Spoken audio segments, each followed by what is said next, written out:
ओम नमः शिवाय।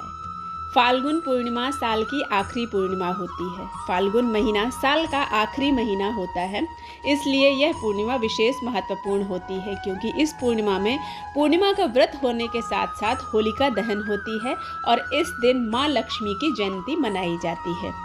फाल्गुन पूर्णिमा व्रत कब है, होलिका दहन कब है, साथ ही स्नान दान का महत्व कब है, तो यह सारी जानकारी आपको आगे वीडियो में दी जा रही है। अभी तक अगर आपने हमारे चैनल को सब्सक्राइब नहीं किया है तो कृपया हमारे चैनल को सब्सक्राइब करें, बेल बटन प्रेस करें ताकि आपको नए वीडियोस देखने को मिल सकें। फाल्गुन पूर्णिमा का महत्व हिंदू धार्मिक ग्रंथों में अत्यधिक बताया गया है। पूर्णिमा व्रत हर महीने मनाया जाता है, लेकिन फाल्गुन पूर्णिमा का विशेष महत्व होता है। इस दिन होलिका दहन भी किया जाता है। साथ ही पूर्णिमा के दिन भगवान विष्णु ने अपने भक्त प्रहलाद की रक्षा की और होलिका को राख में जला दिया। इस दिन लक्ष्मी जयंती का त्यौहार भी मनाया जाता है। वहीं पूर्णिमा तिथि का संबंध चंद्र देवता से माना जाता है। इस दिन जो व्यक्ति व्रत रखकर भगवान विष्णु की पूजा अर्चना करता है उसकी सभी मनोकामनाएं पूर्ण होती हैं। फाल्गुन माह के शुक्ल पक्ष की पूर्णिमा तिथि का आरंभ 6 मार्च सोमवार शाम 4:16 पर है। फाल्गुन माह के शुक्ल पक्ष की पूर्णिमा तिथि का समापन 7 मार्च मंगलवार शाम 6:08 पर है। उदया तिथि के अनुसार फाल्गुन पूर्णिमा का स्नान दान 7 मार्च को होगा। पूर्णिमा 6 तारीख को मनाई जाएगी क्योंकि इस दिन पूर्णिमा दोपहर में 1:40 पर प्रारंभ हो चुकी है, इसलिए व्रत इसी दिन करना है क्योंकि चंद्र दर्शन चंद्र अर्घ इसी दिन समर्पित करेंगे। 7 तारीख को 6:58 पर चंद्र दर्शन समाप्त हो जाएंगे, इसलिए जो व्रत रखते हैं वह 6 तारीख को ही व्रत रखेंगे। फाल्गुन पूर्णिमा के दिन स्नान दान के 3 विशेष मुहूर्त बन रहे हैं। पहला मुहूर्त होगा ब्रह्म मुहूर्त में 5:01 से प्रातः 5:52 तक। अभिजीत मुहूर्त दोपहर में 12:08 से दोपहर के 12:55 तक। विजय मुहूर्त दोपहर में 2:29 से दोपहर के 3:16 तक। फाल्गुन पूर्णिमा के दिन चंद्रोदय 7 मार्च को मंगलवार शाम 6:18 पर और चंद्रास्त होगा 8 मार्च को बुधवार प्रातः 6:45 पर। परंतु जो साधक व्रत रखते हैं उन्हें अपने मन में बिना किसी संशय के 6 मार्च को ही व्रत रखना है। इस दिन चंद्र अर्घ देना अत्यंत शुभ फलदायी है क्योंकि इस समय सूतक नहीं लगा रहता है। जब होलिका दहन होता है उसके 12 घंटे पहले से सूतक लग जाता है। इस कारण से व्रत रखना 6 मार्च को अत्यंत श्रेष्ठ फलदायी है।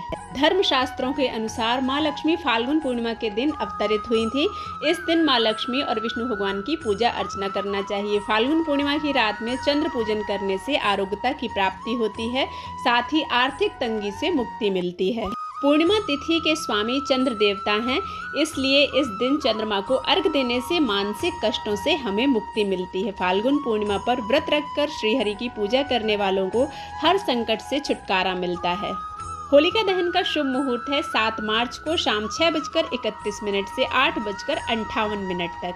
होलिका दहन वाले दिन प्रातःकाल स्नान से पूर्व हल्दी से बना हुआ उपटन अपने शरीर पर लगाकर उसे आप यदि होलिका दहन की अग्नि में डालते हैं तो आपके जीवन की समस्त नकारात्मकता दूर होती है। ऐसा करने से रोगों से मुक्ति मिलती है, घर में सकारात्मक ऊर्जा का प्रादुर्भाव होता है। यह कार्य घर के सभी सदस्यों को करना चाहिए। ऐसा करने से घर में स्वस्थता आरोग्यता आती है। फाल्गुन पूर्णिमा के दिन चंद्रमा अपनी 16 कलाओं से परिपूर्ण होता है, इसलिए इस दिन चंद्रमा को अर्घ देना, चंद्रमा के मंत्र का जाप करना हमारे जीवन के लिए श्रेष्ठ फलदायी होता है। इससे हमारे जीवन में चंद्र ग्रह प्रबल होता है। चंद्र ग्रह माता का कारक होता है जो हमारे मन की स्थिति को संतुलित रखता है। फाल्गुन पूर्णिमा के दिन ही होलिका दहन का पूजन किया जाता है। इस दिन भगवान विष्णु के चौथे अवतार भगवान नरसिंह की पूजा भी की जाती है। पूर्णिमा के दिन प्रातःकाल उठकर स्नान आदि के बाद स्वच्छ वस्त्र धारण करने के बाद उत्तर या पूर्व की दिशा की ओर मुख करके होलिका का पूजन करना चाहिए। होलिका दहन से पूर्व अपने आसपास पानी की कुछ बूंदें अवश्य छिड़क लें। इसके बाद गाय के गोबर से होलिका का निर्माण करें। एक थाली में माला, रोली, गंध, पुष्प, कच्चा सूत, गुड़, साबुत हल्दी, मूंग, बतासे, गुलाल, नारियल, 5 प्रकार के अनाज में गेहूं की बालियां और साथ में एक छोटा सा जल का लोटा अवश्य रखें। पूजा सामग्री के बाद भगवान नरसिंह से प्रार्थना करें और होलिका पर रोली, अक्षत, कुमकुम, फूल, बतासे अर्पित करें और मौली को होलिका के चरणों में लपेट दें। तत्पश्चात होलिका पर प्रहलाद के नाम लेकर पुष्प अर्पित करें। भगवान नरसिंह का नाम लेते हुए 5 अनाज चढ़ाएं। पूजा संपन्न होने के बाद होलिका दहन करें और इसकी परिक्रमा करना ना भूलें। आप 3, 5, 7 की संख्या में परिक्रमा करें। होलिका की अग्नि में गुलाल डालें और घर के बुजुर्गों के पैरों पर गुलाल लगाकर आशीर्वाद लें। फाल्गुन पूर्णिमा व्रत की वैसे तो अनेक कथाएं हैं, लेकिन नारद पुराण में जो कथा दी गई है वह असुर राज हिरण्यकश्यप की बहन राक्षसी होलिका के दहन की कथा है, जो भगवान विष्णु के भक्त व हिरण्यकश्यप के पुत्र प्रहलाद को जलाने के लिए अग्नि स्नान करने बैठी थी। लेकिन प्रभु की कृपा से होलिका स्वयं ही अग्नि में भस्म हो जाती है। इस प्रकार मान्यता है कि इस दिन लकड़ियों, उपलों आदि को इकट्ठा कर होलिका का निर्माण करना चाहिए। मंत्रोच्चारण के साथ शुभ मुहूर्त में विधि पूर्वक होलिका दहन करना चाहिए। जब होलिका की अग्नि तेज होने लगे तो उसकी परिक्रमा करते हुए खुशी का उत्सव मनाना चाहिए। होलिका दहन के साथ भगवान विष्णु, भक्त प्रहलाद का स्मरण करना चाहिए, नरसिंह भगवान का स्मरण करना चाहिए। असल में होलिका अहंकार व पाप कर्मों का प्रतीक है, इसलिए होलिका में अपने अहंकार व पाप कर्मों की आहुति देकर अपने मन को भक्त प्रहलाद की तरह भगवान के प्रति समर्पित करना चाहिए। यदि घर में किसी तरह की परेशानी चल रही है, घर का कोई सदस्य रोगी है, रोग पीछा नहीं छोड़ रहा है, आपको ऐसा लगता है किसी ने कुछ कर दिया है या कोई ऊपरी बाधा है, शारीरिक मानसिक व्याधि, किसी प्रकार की सफलता में रुकावट, आर्थिक कष्ट, अला बला, सभी प्रकार की बाधाओं का नाश करने के लिए एक सरल और प्रभावकारी उपाय मैं आपको बताने जा रही हूँ। सबसे पहले तो एक नारियल लेकर आए। नारियल पानीदार होना चाहिए। उस नारियल को होलिका दहन के दिन रोगी या पीड़ित व्यक्ति के ऊपर से 7 बार या 21 बार घड़ी की सुई की दिशा में उतार दें।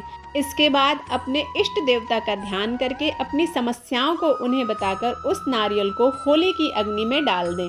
नारियल डालने के बाद होलिका की 7 परिक्रमा करें और पुनः इष्ट देव से प्रार्थना करें और अपने परिवार के स्वास्थ्य, यश, दीर्घायु, धन लाभ आदि की कामना करके हाथ जोड़कर प्रणाम करें तथा घर आकर अपने इष्ट देव को प्रणाम करें तथा घर के सभी बड़े बुजुर्गों से आशीर्वाद लें। इस प्रयोग को करते समय शुद्धता का ध्यान रखें, पवित्रता का ध्यान रखें। साथ ही यह विशेष रूप से ध्यान रखें कि यह जो उपाय आपने किया है यह गोपनीय रखें, यह किसी से बताएं नहीं।